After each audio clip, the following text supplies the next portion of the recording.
আসসালামু আলাইকুম ওয়া রাহমাতুল্লাহি ওয়া বারাকাতুহু।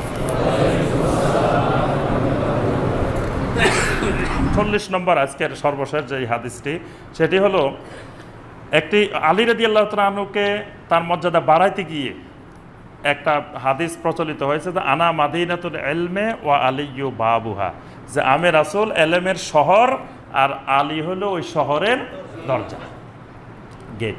এইটা জাল হাদিস। ইমাম বুখারী রাহিমাহুল্লাহ, ইমাম আয-যাহাবী রাহিমাহুল্লাহ বলছেন যে এটা একেবারে ভিত্তিহীন মিথ্যা কথা। আল্লামা ইবনুল জাওজি, মোল্লা আলী কারি, ওনারাও বলছেন এই হাদিস জাল। তবে ইমাম তিরমিজি রহমতুল্লাহ আলাইহি একই অর্থে এই ধরনের আরেকটা হাদিস বর্ণনা করছেন, ডাইরেক্ট এরকম না, মানে হাদিসটার অর্থ এরকম কিন্তু হাদিসটা ভিন্ন রকম। সেটাকে ইমাম তিরমিজি রহমতুল্লাহ আলাইহি দঈফ বলছেন।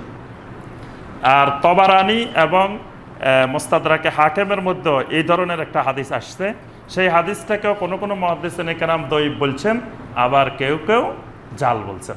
অর্থাৎ আলী রাদিয়াল্লাহু তাআলা আনহুর এলেমের ব্যাপারে কারো কোনো দ্বিমত নাই। আলী রাদিয়াল্লাহু তাআলা আনহু বিশাল সাহাবায়ে কেরামের মধ্যে বড় এলমের অধিকারী ছিলেন।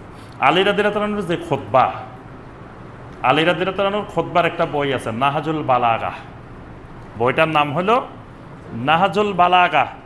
ইরানে সবচেয়ে দামি বই, মর্যাদাবান বই নাহজুল বালাগা। মানে তারা কোরআনের পরে, নবী সাল্লাল্লাহু আলাইহি ওয়াসাল্লামের সুন্নাহর পরে সবচেয়ে গুরুত্বপূর্ণ বই মনে করেন নাহজুল বালাগা। আলী রাদিয়াল্লাহু তাআলা আনহুর খুতবার সংকলন। আলী রাদিয়াল্লাহু তাআলা আনহুর খুতবাগুলো শুনলেই বোঝা যায় যে আলী রাদিয়াল্লাহু তাআলা আনহু কেমন আলেম ছিলেন, কেমন খতিব ছিলেন। আজকে আমাদের দেশে ওলামায়ে কেরাম খুতবা দেওয়ার বই খুঁজে পায় না।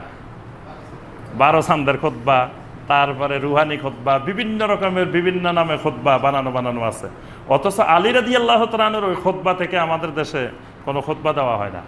যদি আলী রাদিয়াল্লাহু তাআলা আনহুর এই খুতবাগুলোও আমাদের দেশে খুতবা হিসাবে প্রচলন হইতো, তাহলেও কিন্তু মানুষ, জনগণ অনেক উপকৃত হইতো। কারণ আলী রাদিয়াল্লাহু তাআলা আনহুর খুতবাগুলো এলেমে ভরা। তবে আলী রাদিয়াল্লাহু তাআলা আনহুর খুতবা থেকে খুতবা দেওয়া কষ্ট আছে। আরবি ভাষাটা সহজ ভাষা না, কঠিন ভাষা। ওইটা আবার বুঝতে অনেক কষ্ট হবে ওলামায়ে কেরামদের। তবে ওইটাকে সহজ করে আমরা যদি এত নিজেরা খুতবার বই, খুতবার প্রচলন না করে আলী রাদিয়াল্লাহু তাআলা আনহুর খুতবাটাকে আমরা বেশি প্রচার করতে পারতাম, তাহলে সাহাবাদের মানহাজ, সাহাবাদের বুঝটা কোরআন সুন্নাহ আমরা বুঝতে পারতাম।